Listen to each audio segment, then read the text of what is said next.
اسمع لقول الله تعالى: إن الدين عند الله الإسلام.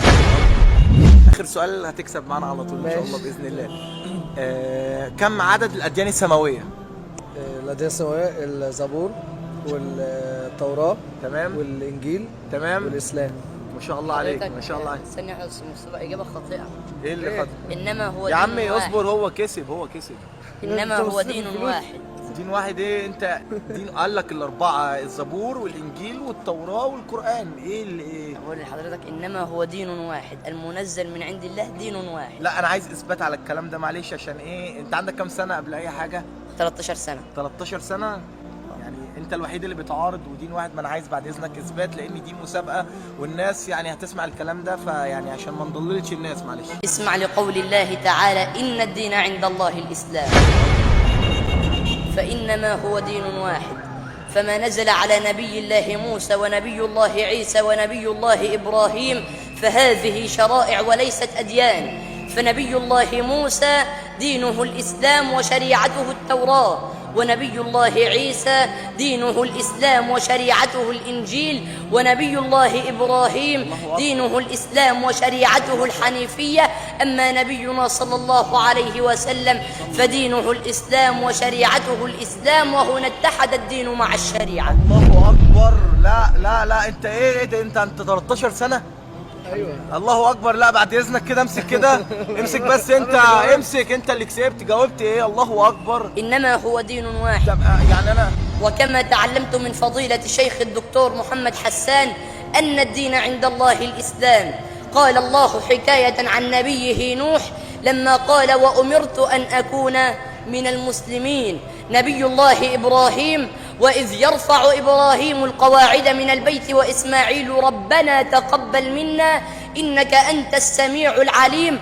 ربنا واجعلنا مسلمين لك ومن ذريتنا أمة مسلمة لك وأرنا مناسكنا وتب علينا إنك أنت التواب الرحيم.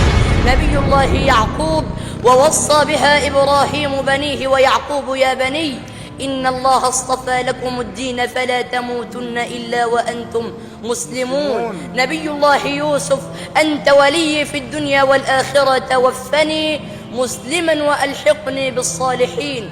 نبي الله سليمان: إنه من سليمان وإنه بسم الله الرحمن الرحيم ألا تعلوا علي وأتوني مسلمين. نبي الله موسى: قال الله حكاية عنه لما قال لقومه: إن كنتم آمنتم بالله فعليه توكلوا إن كنتم مسلمين. نبي الله عيسى: فلما أحس عيسى منهم الكفر قال من أنصاري إلى الله؟ قال الحواريون نحن أنصار الله آمنا بالله واشهد بأننا مسلمون. الجن المسلم وأنا منا المسلمون ومنا القاسطون، فمن أسلم فأولئك تحروا رشدا وأما القاسطون فكانوا لجهنم حطبا.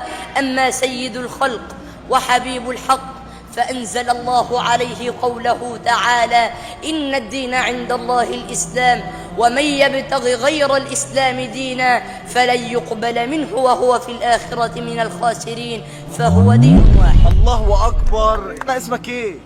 عبد السلام محمد. عبد السلام. يا عم ده انت احسن من خطبة الجمعة. حبيبي ربنا يبارك الله اكبر فيك. عليك. انت على كده بقى المفروض تخطب بالناس. أنا أساسا خطيب جمعة من وأنا عندي 9 سنين. من وانت عندك 9 سنين؟ الحمد لله. الله اكبر الله اكبر. لا انا يا ريت الناس كلها تقتدي بيك يا من عبد ابني. السلام. انت بتتعلم؟ بسأله مش عيب، بسأله على حاجات. يا اخي اقسم بالله انا جسمي اشعر وانا بسمعك. انا مش متوقع ومش مصدق ان هو يطلع منك كده. انا بسالكم فكركم رايحين حفله ولا فرح لا، احنا ولا؟ رايحين يعني كنا رايحين نصلي ورايحين بعدها حفلة ختمة القرآن الكريم. اللهم صل على النبي. اللهم الله صل عليه على وسلم. النبي. طب انا بس معلش طلب صغير، بما ان انا قابلتك النهارده، يعني بما ان الناس دي كلها بتتفرج علينا، انا عايزك تقدم رساله للشباب. رساله للشباب. عايز رساله كده منك ليهم.